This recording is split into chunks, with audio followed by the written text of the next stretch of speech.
So I'm walking down the Amstel and I'm dodging drunk people. It's only early afternoon, but 2019 Pride is in full swing.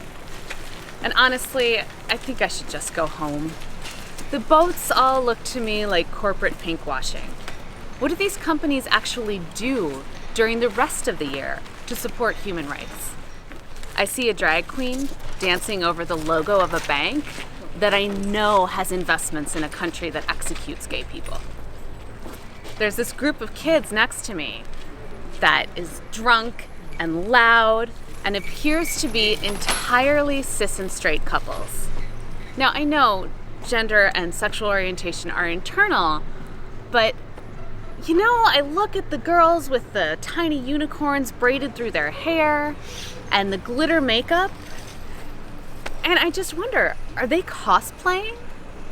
Last year, a butch lesbian told me that a group of girls dressed in rainbows at Pride looked at her and said, "What is that?" Now, I came of age during the AIDS crisis, so I know how important Pride is. But this year, I have no forgiveness in my heart. I've spent the past month researching the first wave of anti-gay persecutions in the Netherlands. In 1730, an Utrecht sexton testified that he'd caught two men having sex in the Domtoren, the iconic church tower of Utrecht. That single accusation set off waves of prosecutions that would last for the rest of the century. One of the men accused was a soldier named Zacharias. And Zacharias had been stationed all over the Dutch Republic. And everywhere he went, he had connected with these underground networks of gay men. In order to save his own life, Zacharias gave information on the networks. Now, the country was already on edge. There was massive inequality and a series of wars that only benefited the rich.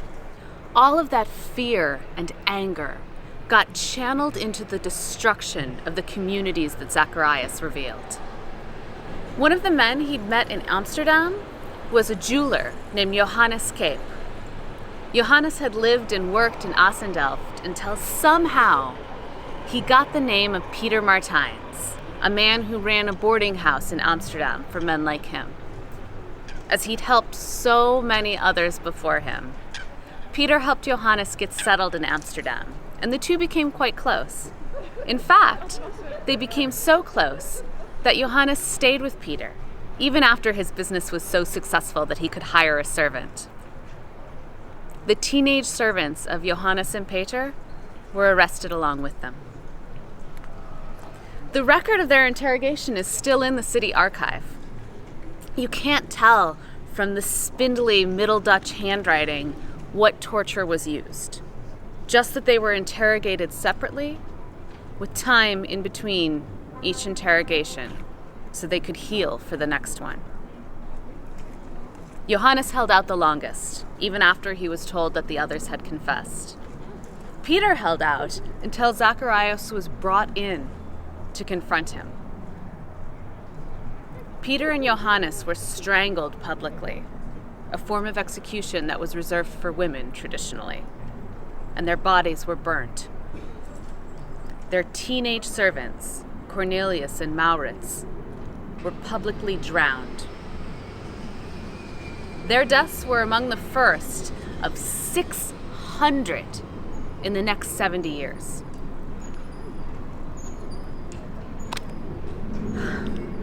So there I was at Pride, furious that more people don't know this story, furious that my country that I came from feels like it's about to repeat it. I didn't know if I should just go back to my apartment or start yelling at random people on the street. And then a sight across the river stopped me short. I was across from these old Amsterdam mansions, one of which I know is inhabited by the Van Six family, one of those families that's ruled Amsterdam through politics and wealth for 4 centuries.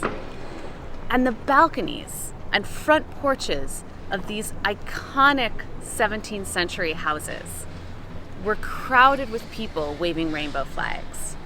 The bridges over the canals and the 3 rows of boats on both sides of the Amstel were packed with people cheering for a boat of drag queens as they danced by. And then just over the tops of the roofs, I could see these huge rainbow flags flying from the tops of government buildings. Without warning, I burst into tears. You know, the kind of sobs that feel like you're choking? All I could think is what it would mean for Johannes and Peter and Maurits and Cornelius to see what Amsterdam would become. It's not perfect, and we have a long way to go. But it is a monumental thing that Amsterdammers gather every year to celebrate a minority, one that's been brutalized and demonized for centuries. The slogans of 2019 Pride were, "Remember the past and create the future." And as I was standing opposite these iconic houses, I realized that remember the past isn't just about remembering its heroes and its victims, though we should.